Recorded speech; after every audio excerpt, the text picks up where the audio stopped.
నాకు 13 ఏళ్ళు నిండగానే మా తల్లిదండ్రులు నాకు వివాహం చేశారు. పెళ్ళయ్యాక ఆడవాళ్ళందరూ వంటింటికి అంకితం కదా, నేను కూడా వంటింటికి అంకితం అయ్యాను.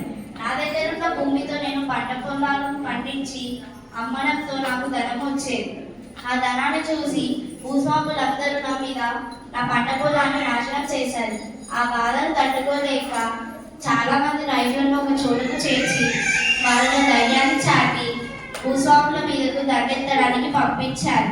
అప్పుడు నా సైనికులందరూ భూస్వాముల పంట పొలాన్ని నాశనం చేయడంతో భూస్వాములు తన పొలాన్ని నాశనం అవ్వడంతో బాధతో కుంగి కృషించారు. అప్పటి నుండి ఆడవాళ్ళంటే వంటింటి కుందేలు కాదు, ధైర్యానికి మారుపేరు అని అనడం మొదలుపెట్టారు.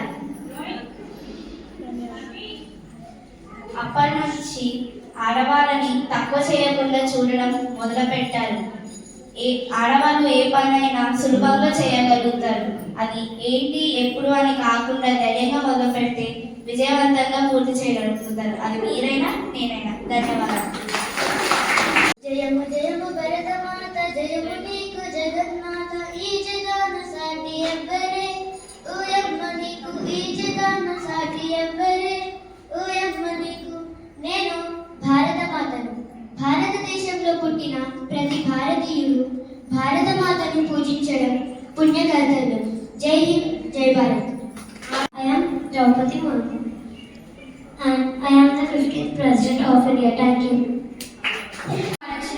నా రాజ్యం కోసం, నా లక్ష్యం కోసం నా ప్రాణాలు సైతం అనిపిస్తాను. నా జనని కోసం, నా భవిష్యత్తు కోసం నా సమరమే నిశ్చయము.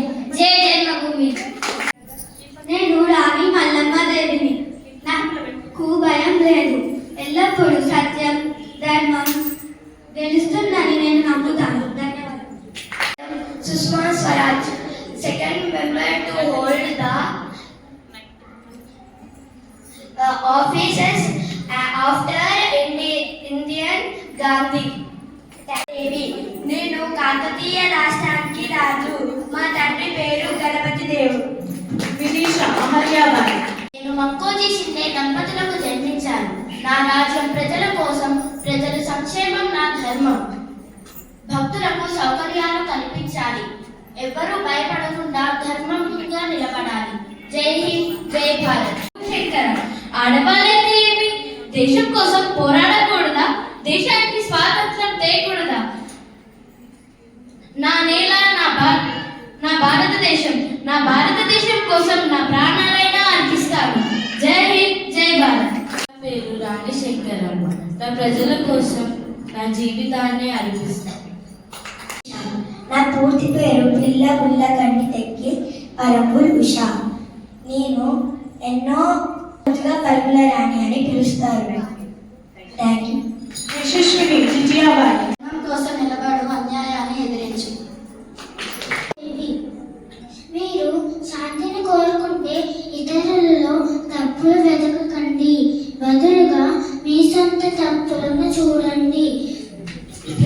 ప్రపంచాన్ని మీ సొంతం చేసుకోవడం నేర్చుకోండి.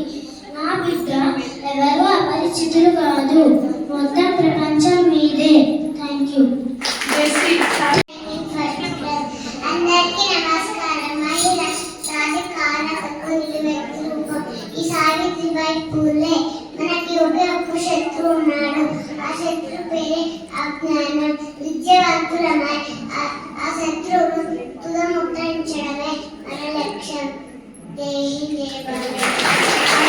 నా పేరు సరోజిని నాయుడు. స్వేచ్ఛ కోసం ప్రతి భారతీయుడు ధైర్యంగా ముందుకు సాగాలి. ఆలోచనల్లో నిజాయితీ, చేతల్లో ధైర్యం, అలాంటి వారే మనకు అవసరం. నేను కాకతీయ వంశాన్ని 27 సంవత్సరాలుగా పాలించాను. ఒకే తల్లి పాలు తాగిన వారే అన్నా తమ్ముళ్ళు, అక్క చెల్లెళ్ళ. ఒకే నది నీరు తాగిన వాళ్ళు అన్నా తమ్ముళ్ళు, అక్క చెల్లెళ్ళు కాలేరా? నేను కిత్తూరి రాణి చెన్నమ్మను. నా దేశపు మట్టిని మీకు ఎందుకు ఇవ్వాలి? మీకు పన్ను ఎందుకు చెల్లించాలి? బానిసత్వంలో జీవించడం కంటే కీర్తితో చనిపోవడమే నాకు ఎంతో ఇష్టం. లక్ష్మీబాయి. నేను